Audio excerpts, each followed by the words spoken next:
O que devemos buscar quando escolhemos a primeira escola dos nossos filhos? Essa é uma pergunta muito recorrente que a gente tem e é uma dúvida que a gente fica: qual o melhor local de colocar os nossos filhos?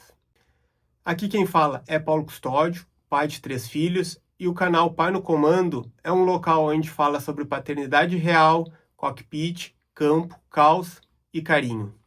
Muitas vezes a gente tem uma dúvida: aonde colocar nossos filhos para estudar? A gente vai pensando lá na frente o que é melhor para ele, o que é melhor para a situação da família.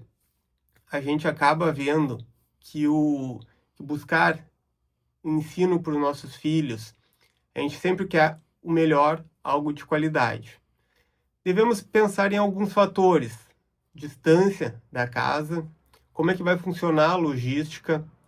Devemos pensar o que tipo de metodologia a escola oferece, quais são os pais que frequentam, quais são as famílias que frequentam aquele ambiente, se aquelas famílias, se aquela escola tem a ver com os seus princípios e, principalmente, o bem-estar dos nossos filhos. Resolvi gravar esse vídeo porque eu fiquei sabendo, uns 2, 3 dias atrás, que a escolinha, eu chamo de escolinha, né, que era só o ensino infantil, que vai dos 2 anos aos 6, porque no ano que a criança faz 7 anos, ela já vai para o primeiro ano do fundamental. Então, o meu filho hoje está com 6 anos, ele faz 7 no fim do ano, e esse ano a gente acabou trocando ele de escola, porque a escolinha já não teria mais o ensino fundamental, então a gente colocou ele numa nova escola, junto com a irmã do meio, né, que tem 3 anos, e claro, a bebê de 30 dias ainda está por casa. E eu fiquei sabendo nesse fim de semana que a escolinha que eles frequentavam vai fechar. A gente já notava que já estava um pouco diferente do que dos primeiros anos. Era uma escolinha que a gente gostava muito de ter os filhos, né? E é uma escolinha que a gente, agora que nasceu a Cecília, que a gente tinha um pouquinho de dor no coração que a gente não ia colocar a Cecília nessa escolinha, porque pela nossa logística não faz muito sentido ter 2 filhos numa escola e a outra filha numa outra escola, até porque elas são bem distantes uma da outra. Então era um sentimento que a gente tinha de não poder colocar a Cecília nessa escolinha. Quando eu fiquei sabendo dessa notícia, eu acabei pensando e resolvi gravar esse vídeo. O que a gente busca numa escolinha de educação infantil? Eu me recordo que nessa escola, ela é uma escolinha pequena, era um prédio, então ela é cheia de escadas, essa escola, e no primeiro momento, quando a gente botou o nosso filho lá, a gente ficou bem preocupado com as escadas, como é que a criança ia subir e descer a escada, né? Senão ia se machucar, criança não pode subir escada. Porém, a gente em seguida viu que o subir e descer escada dessa escolinha também fazia parte do amadurecimento das crianças. Então, obedecer às ordens dos professores, segurar no corrimão para subir, para descer, o lado correto de descer a escada, o lado correto de subir a escada. E era uma escola compacta, que a gente diz, com pouca área ao ar livre, tinha uma área boa ao ar livre, mas não era muito grande, era no meio de uns prédios, então não era uma casa. Geralmente a gente vê escolinhas para crianças, são casas e tudo, esse era um prédio. E o principal diferencial dessa escolinha é que ela era coordenada por irmãs do Sagrado Coração de Jesus. Aqui não entra muita questão religiosa, se tem que botar ou não, qual a sua religião, qual a minha religião, não se trata muito disso. Porém, era uma escolinha que, por ter esse fundo religioso, que era o que a gente buscava nesse primeiro momento para nossos filhos, ela tinha várias características de escolas de irmãs. Ou seja, rezar antes de começar as aulas, antes das refeições, alguns rituais que só em colégios católicos, mais propriamente colégios de irmãs, a gente acaba encontrando. Então era muito bacana, muito gratificante ver nossos dois filhos rezando, conhecendo as histórias da Bíblia. Era muito interessante ver eles participando de encenações teatrais, de coisas da Bíblia, principalmente das datas comemorativas. De tempos em tempos a gente tinha encontros na igreja, né, no domingo, uma missa. E a gente foi vendo que naquele momento isso daí era importante para nós, e isso que a gente buscou quando a gente colocou nossos filhos. Por mais que seja uma escola longe da nossa casa, ficava uns 40 minutos aqui de casa, 30, 40 minutos, era uma escola que ele ficava no meio do caminho do nosso trabalho, então era fácil de deixar, fácil de buscar. Era uma escolinha que era perto da onde o meu pai morava. Infelizmente já faleceu, não está mais aqui com a gente.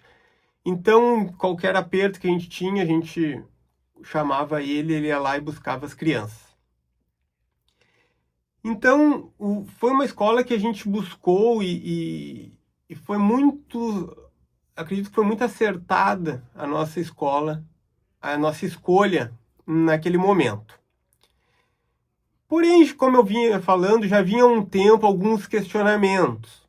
E aí é o que eu entro no ponto chave dessa nossa conversa.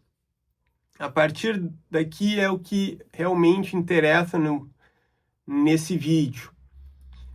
É o que a gente busca de ensino, de ensinamentos para os nossos filhos. A gente acaba vendo que ensino e ensinamento são coisas diferentes. Uma são questões que a gente leva para a vida, outros são conteúdos que nos agregam e ajudam na nossa formação, e claro, isso aí acaba também a gente levando para a vida. E eu notava que a minha esposa mais precisamente, tinha os grupos de mães e tudo, e sempre tem aquela comparação, e isso era uma coisa que incomodava algumas mães, que era que o nosso filho estava no último ano do ensino infantil, com 6 anos, e ainda não sabia ler e não sabia escrever. E aí um amigo, uma vizinha, que o filho estava em outro colégio, já sabia ler, já sabia escrever até em letras cursivas, em letras emendadas.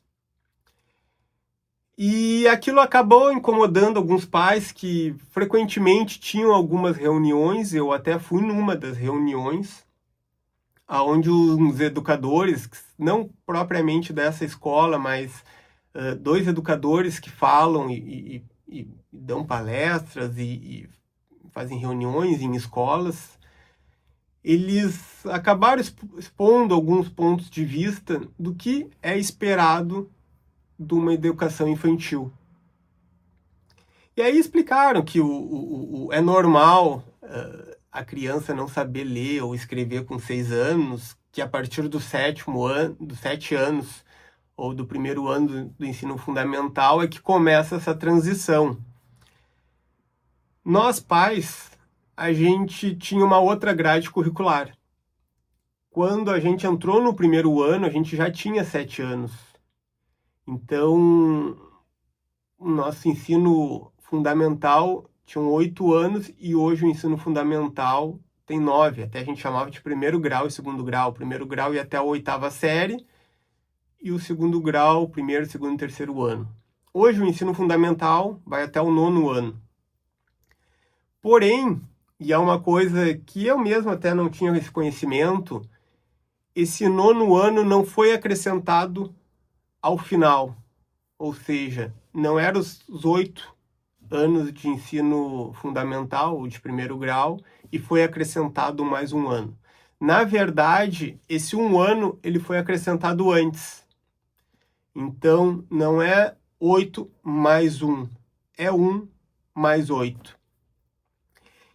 E aí a gente acaba vendo que nós, quando a gente teve a nossa formação no nível B, que seria o último ano antes de entrar no primeiro grau, na primeira série. Não me recordo se eu lia ou se não lia, ou enfim, eu nem questionei isso para os meus pais também. Mas se a gente aumentou um ano, porém o ano inicial começou, é justo a gente pensar que realmente o primeiro ano do ensino fundamental é um ano de transição, e não um ano que tu já deveria chegar lendo. Antigamente eu acho que era isso, para tu entrar no primeiro grau tu já teria que estar lendo. Agora não, como esse ano foi acrescentado antes, então esse ano, o primeiro ano do ensino fundamental, seria o ano de transição de leitura e escrita. Até se você que está vendo esse vídeo é educador, deixe nos comentários que eu estou falando é isso, ou se tem algum detalhe que eu estou deixando escapar nesse vídeo. Mas foi algo que depois que eu ouvi essa palestra eu comecei a refletir e a entender melhor. Então essa escola estava sendo bastante criticada, que as irmãs não estavam puxando os nossos filhos, que as irmãs não estavam, entre aspas, exigindo um esforço maior deles para ler e escrever, que eles estavam apenas brincando em sala de aula. Isso era algo que realmente incomodava as mães, incomodava a minha esposa. E ela comentava, o filho do fulano tá na mesma série, tem a mesma idade, já sabe até escrever emendado, e o nosso filho mal sabe ler, nem sabe ler, se junta algumas palavras. E aí eu fico pensando, e por isso também gravar essa questão desse vídeo, o que a gente quer dos nossos filhos? A gente quer filhos superdotados? A gente quer filhos que consigam ler rápido? Eu me lembro também que uma criança, filha de um conhecido, que ela acordava às 3, 4 da manhã para montar as pecinhas do alfabeto. Parece que é uma criança com 3 ou 4 anos. É isso que a gente busca para os nossos filhos? Acordar às 3 da manhã, com 3 anos de idade, para montar as letras do alfabeto? É isso que a gente realmente quer para uma criança de 3 anos? A gente quer exigir que uma criança de 6 anos saiba ler e escrever?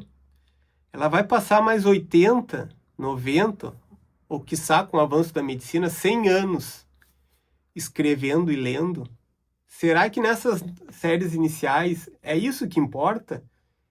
Nesse ensino infantil é isso que importa? A gente botar conteúdo nessas crianças? Você acha que o seu filho ele vai ser melhor ou pior se ele aprender a ler um ano antes ou um ano depois? Vocês provavelmente já devem ter visto, e era muito comum, hoje nem tem mais, no Domingão do Faustão, ou nesses programas de auditório, umas crianças que tocavam piano, sei lá, com 4 anos de idade, já tocavam piano, já tocavam Beethoven. O que se deu dessas crianças? Será que elas realmente foram felizes? Provavelmente você já viu também aquele primo de um amigo que entrou no vestibular com 16 anos e tu aí se matando para entrar com 18, 20 anos. Será que realmente isso é a felicidade? Será que tu ser autodidata, ser o melhor da turma, ser o melhor sempre que os outros, é isso que a gente busca, principalmente para os nossos filhos? E a gente acaba notando que essa escola, e aí entra a questão dessa escola que está, pelo que eu entendi, ela está fechando, que não fazia parte da filosofia da escola ser conteudista, ser uma escola que buscava mais e mais conhecimento e puxar o aluno.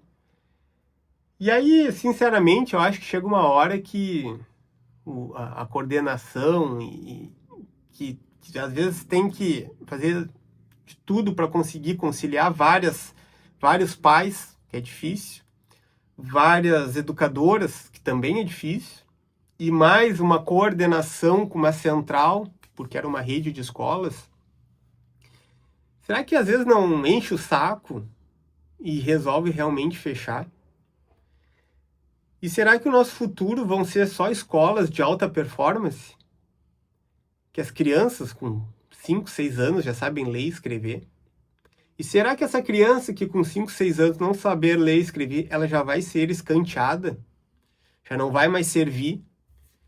Porque hoje o ensino é isso? Será que vai ter escolas, professor de recuperação, professores de reforço em casa para crianças de 4, 5 anos, porque elas ainda não sabem ler e escrever, ou não sabem tocar um instrumento? A gente sabe que existem gênios, genialidades, que se destacam em pequenas atividades, e a gente não deve podar isso, a gente não deve restringir isso.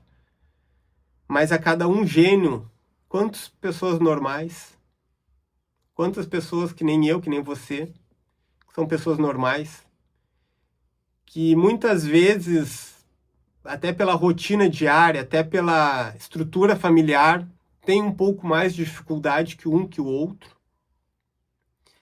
Será que é isso que a gente quer para os nossos filhos, que eles sejam melhor? Então eu gravo esse vídeo para a gente ter uma reflexão. O que a gente busca no ensino dos nossos filhos? A gente busca uma excelência a todo custo? A gente busca uma excelência acima de tudo? Então fica uma reflexão. Fiquei bem triste que ia fechar essa escola. Eu sempre acreditei que eu queria que meu filho fosse feliz que ele queria brincar, que ele fosse divertir, e não aprender. Eu falava para minha esposa, ele vai ter o resto da vida para ler e escrever. Não é isso que vai deixar ele mais inteligente ou mais burro. Então, ficou meio longo esse vídeo, mas fica de reflexão. O que você quer para o seu filho? Deixa aqui nos comentários. Você acha que realmente as escolas têm que puxar cada vez mais? Eu acho que a gente está vendo que o mundo está mudando e essa pressa que a gente teve nos últimos anos para cá talvez não faça realmente o sentido. Deixa aqui nos comentários se você gostou desse vídeo, se chegou até aqui, deixe seu like, curta esse vídeo, compartilhe com outros pais, que isso ajuda o YouTube a expandir mais o alcance do meu canal. Um grande abraço e até o próximo vídeo.